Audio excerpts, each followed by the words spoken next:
सृष्टिस्थितिलयकारणं त्रिजगद्बीजम् अव्ययम् ब्रह्मेश विष्णुवन्द्यं तं शशिसूर्याग्निलोचनं नादब्रह्मस्वरूपं नित्यानन्दप्रकाशकम् अनन्तम् अखिलं शिवं वन्दे भक्तिविवर्धनम्।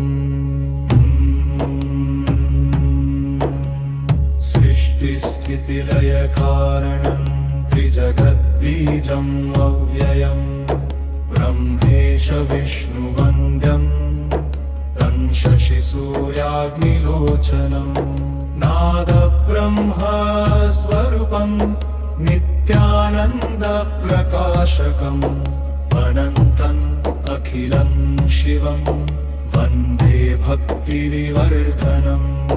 यस्वेच्छया विश्वमिदं प्रपञ्चम् सृष्ट्वा नियन्ते लयपङ्क्तिम् अन्ते यो युक्तरूपः परब्रह्मरूपः शम्भुः स एव श्रितकातराणाम्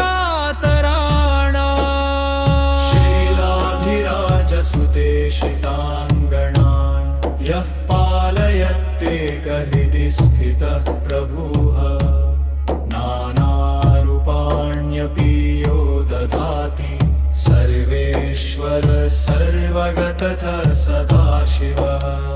सृष्टिस्थितिलयकारणं त्रिजगद्बीजम् अव्ययम् ब्रह्मेश विष्णुवन्द्यं तं शशिसूर्याग्निलोचनं यस्वेच्छया विश्वमिदं प्रपञ्चं सृष्ट्वा नियुङ्क्ते